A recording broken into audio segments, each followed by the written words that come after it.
जी हमारे जो शहीद आज़म भगत सिंह हैं, ऐसे जो अनसंग हीरो हैं। अ, उन पे मूवीज़ बनती रहती हैं, उनको देख के बड़ा जोश आता है। लेकिन अभी एक मूवी रिलीज़ हुई। हाँ, अनफॉर्च्यूनेटली मूवीज़ देखने के बाद ही हम लोग जागते हैं, मेरे साथ भी ये समस्या है, लेकिन मैं फाइनली जाग कर आज एक स्टेप उठा रहा हूँ। It's not about that movie, लेकिन वो मूवी जिन पे बनी, उनकी लाइफ़ को जानने को मौका मिला और उनको जानने के बाद मुझे समझ में आया कि यार रियल हीरोज़ तो वही हैं। यार आप सोचिए, मुझे एक बात समझ नहीं आती, जिनको हम लोग हीरोज़ बोलते हैं, जिनको हम लोग फ़ॉलो करते हैं, है ना? ये जो movie heroes, movie stars, Bollywood, Hollywood, मुझे नहीं लगता कि वो रियल हीरोज़ हैं। आप एक बार उनकी उनकी ज़िंदगी के बारे में जानिए। मैं बात कर रहा हूँ कैप्टन विक्रम बत्रा की।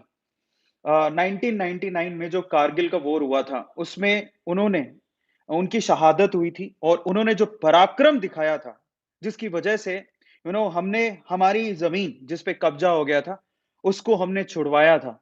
देखिए, वो क्या था, क्यों था, उसके बारे में बात ना करके, उस शूरवीर के बारे में बात करनी बहुत ज़्यादा ज़रूरी है, जिसने इतने बड़े गट्स दिखाए। यार आप सोचिए कि उसको देखने के बाद मुझे समझ में आया, खैर मैं तो मूवी में देख रहा था, लेकिन सच में जो दुश्मन की गोलियों के सामने, उनकी बंदूकों के सामने तन के, सीना तान के खड़े हो जाते हैं, वो हैं रियल हीरोज़ यार। हम यू नो और मुझे फ़ील आया कि हम लोग इतनी खुली हवा में साँस ले पा रहे हैं, तो उन लोगों की वजह से ले पा रहे हैं। अगर वो लोग नहीं होते, ठीक है? जिन्होंने हमारी आज़ादी के समय या फिर ऐसे वो टाइम पे जिन्होंने अपनी जान की परवाह तक नहीं करी और अपनी जान गँवा दी, सोचा भी नहीं कि मैं क्या कर रहा हूँ, है ना?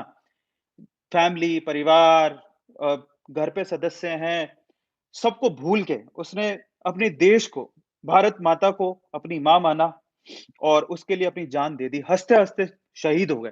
यार, वही तो है रियल हीरो।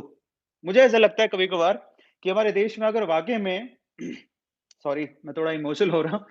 अगर हमारे देश में वाक़ई में रिज़र्वेशन होना चाहिए ना, तो वो कास्ट सिस्टम से ना होके जिन्होंने देश के लिए जान दे दी ना, उनके लिए होना चाहिए। जिन्होंने अपने मतलब बिना सोचे-समझे जिन्होंने देश के लिए अपनी जान दे दी, वो सबसे प्रायर होने चाहिए, उनकी फैमिली सबसे प्रायर होनी चाहिए।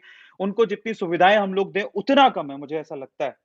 और डॉक्टर विक्रम बत्रा, अगर आपने उनके बारे में नहीं पढ़ा है, मैंने भी नहीं पढ़ा था और मुझे उनके ऊपर जो मूवी बनी उसको देखने के बाद मुझे समझ में आया, फिर मैंने पढ़ा और उन्होंने जो पराक्रम दिखाया, उसकी वजह से उसको उनको परमवीर चक्र से नवाज़ा गया, बहुत बड़ी बात है।